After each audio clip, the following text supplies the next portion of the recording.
For the Sophistigames.com board game Valentine's Day board game contest, I'll be reviewing Keltis der Weg der Steine. Keltis is a board game based roughly on the Lost Cities card game.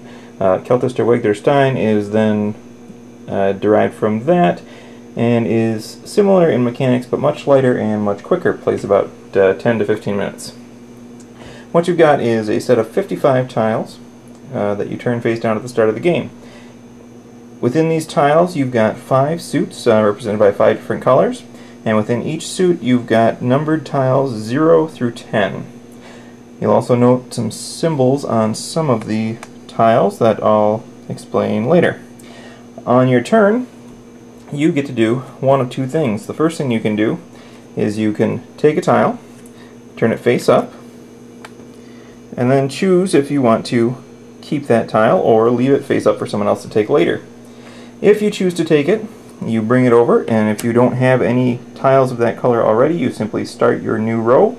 If you already have tiles with that color, the first tile is whatever you want it to be. The second one then either has to be higher or lower, of course, but once you've played that second tile, you must continue going in that order of numbers. So if I start with the 0 and then manage to come up with the 1 later, I'm now going to have to play numbers in ascending order. Had I gone the other way around, I'd play the 1 then the 0 and be out of luck and not be able to play further in that row. And you continue doing this until there are no more face down tiles available. Now what happens is, with some of these special symbols, you've got the clover leaf there, which will grant you an extra turn when you take that tile.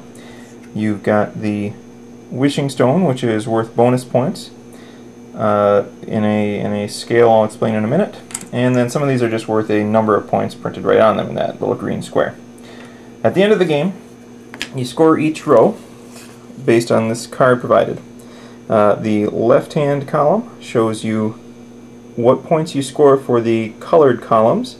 So if you've got 0 of a color, you get 0 points. If you only have 1 tile of a color, you lose 4 points. 2, you lose 3. And then when you hit 3 of a color, you start hitting positive points. And then on up until you have 6 or more tiles of that color, you get 10 points. The right-hand column shows you the bonus points you receive for the green wishing stones on some of these tiles. In this case, having none, you lose 4 points. Having 1, you lose 3, and then once you have 2 tiles with a wishing stone on it, you get positive points. In addition to that, you add the bonus points printed right on some of these tiles, and the highest score wins. I think this is a fun little game. It simulates some of the decision making that you have going on in the Keltis board game Lost Cities card game. Obviously, as I said earlier, it's much lighter.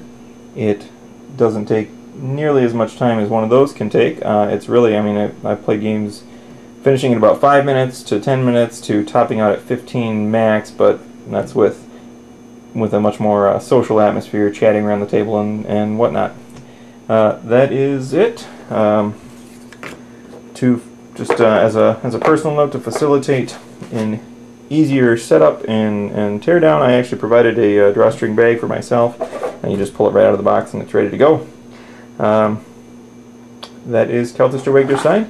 I hope you enjoyed the review.